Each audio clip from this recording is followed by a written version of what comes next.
அல்லாஹ்வுடைய தூதர் ஸல்லல்லாஹு அலைஹி வஸல்லம் ஒரு செய்தியில் ஒரு ஹதீஸில் இதை நமக்கு தெளிவுபடுத்துகிறார்கள். ஒரு மனிதர் வேகமாக ஒரு போர்க்களத்தில் நுழைந்து வருகிறார்.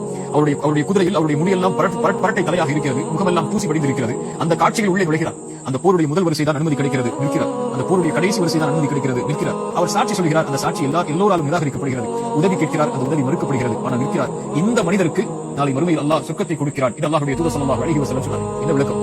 ஒரு மனிதர் அல்லாஹ்வுடைய பாதைக்காக ஏழ்மையுடைய காட்சியில் உள்ளே வருகிறார். அவர் முதல் வரிசைக்காக வரவில்லை, வந்தது அல்லாஹ்விற்காக. கடைசி வரிசைக்காக வரவில்லை, வந்தது அல்லாஹ்விற்காக. அவர் சாட்சி ஏற்றுக்கொள்ளப்பட வேண்டும் என்பதற்காக வரவில்லை, வந்தது அல்லாஹ்விற்காக. உதவி ஏற்றுக்கொள்ளப்பட வேண்டும் என்பதற்காக வரவில்லை, வந்தது அல்லாஹ்விற்காக. அல்லாஹ்விற்காக வந்த அந்த மனிதருக்கு இந்த உலகின் வாழ்வின் பயணத்தில் எது கிடைத்தாலும் கிடைக்கவில்லை என்றாலும் அவர் அந்த போர்க்களத்தில் நின்றார். எனக்கு கடைசியோ முதலோ சாட்சியோ உதவியோ எதுவும் தேவையில்லை, அல்லாஹ்விற்காக இருக்கிறேன், அல்லாஹ் ஒருவன் போதுமானவன் என்ற நம்பிக்கையை, கொள்கையை தன்னுடைய வாழ்வின் பயமாக ஏற்றுக்கொண்டிருந்தார். இவருக்கு அல்லாஹ் கொடுக்கக்கூடிய இந்த பயணத்துடைய முடிவு சொர்க்கம். அல்லாஹ்வுடைய தூதர் ஸல்லல்லாஹு அலைஹி வஸல்லம் உதவியா உடன்படிக்கை நடக்கிறது. எல்லா தோழர்களும் அல்லாஹ்வுடைய தூதருடைய அந்த செய்தியை ஏற்றுக்கொள்ள தாமதமாகும் போது அல்லாஹ்வுடைய தூதருடைய மனதில் கவலை தொற்றிக் கொள்கிறது. அல்லாஹ்வை பார்த்து சொன்னார்கள், யா அல்லாஹ், இவர்கள் என்னை ஏற்றுக்கொள்ளாவிட்டாலும் அல்லது இவர்கள் என்னை புறக்கணித்தாலும் இவர்களின் மீது கோபம் கொண்டிருந்தாலும், இறைவா என் ரப்பே, நீ என்னை பொருந்திக் கொண்டிருக்கும் வரை எனக்கு எந்த ஒரு கவலையும் பிரச்சனையும் இல்லை.